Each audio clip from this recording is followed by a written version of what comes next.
So, balloon గుహలకైతే వచ్చేసామండి. యాగంటి నుంచి balloon గుహలకి రావడానికి మాకు 2 అవర్స్ టైం అయితే పట్టింది. సో, మనం లోపలికి వెళ్ళిపోదాము.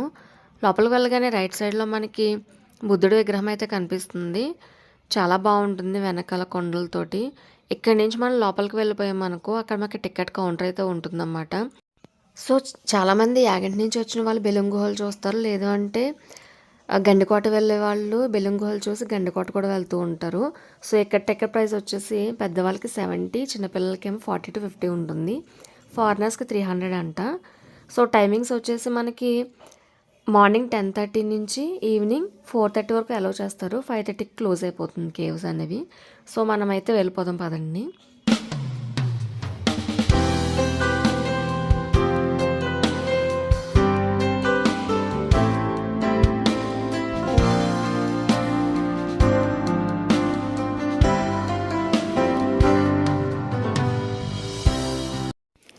ఈ బెలూన్ గుహలొచ్చేసి భారతదేశంలోనే రెండవ అతి పొడవైన గుహలన్నమాట. లెంగ్త్ వచ్చేసి మనకి 3 కిలోమీటర్స్ వరకు ఉంటుంది. బట్ 1.3 కిలోమీటర్స్ వరకే మనల్ని అలౌ చేస్తారు. మిగతాది క్లోజింగ్‌లో ఉంది. ఇందులో కొన్ని వ్యూ పాయింట్స్ అయితే ఉంటాయన్నమాట. పాతాళగంగ, కోటి లింగాలు అని చెప్పి అలా చిన్న చిన్న పాయింట్స్ అయితే ఉన్నాయి. అవన్నీ చూసుకొని మనకి తిరిగి రావడానికి ఆల్మోస్ట్ ఒక 1 అవర్ పైనే పట్టేసింది. సో, లోపలికి వెళ్ళే కొలది నేరో కింద ఉంటుందన్నమాట. బురద కింద వాటరీగా ఉంటుంది. సో, అక్కడక్కడ పైప్స్ అయితే కూడా చిన్న చిన్నవి పెట్టారు.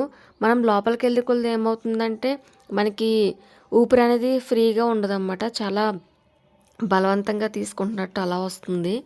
ఊపిరి అలానే అనిపిస్తుందన్నమాట. అక్కడక్కడ చిన్న చిన్న ఎయిర్ రావడానికి గొట్టాలైతే పెట్టారు.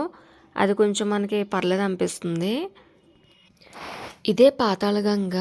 లోపల వాటర్ వస్తుంది కదా! చాలా వేల సంవత్సరాలు భూమి లోపల నీళ్ళనేవి ఈ సున్నపురాయిలో ఫ్లో అవుతూ ఈ గుహలనేవి అయితే ఏర్పడినాయి. చాలా వేల సంవత్సరాల క్రితమయ్యంట గుహలైతే మాత్రం. చూడడానికి వ్యూ పాయింట్స్ అయితే బాగున్నాయి.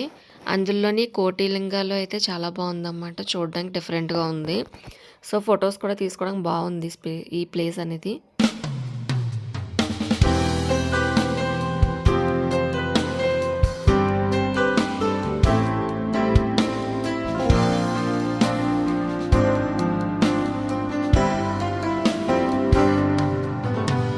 ఇవే అన్నమాట వ్యూ పాయింట్స్ వచ్చేసి.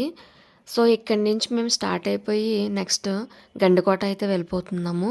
సో, ఈవినింగ్ అయిపోయింది. ఇక్కడి నుంచి గండికోట వెళ్ళి అక్కడ స్టే చేసి నెక్స్ట్ మార్నింగ్ మంచి వ్యూ పాయింట్ ఉంటుంది గండికోటలో. సో, అక్కడైతే చూద్దామని ప్లాన్ చేసుకున్నాము.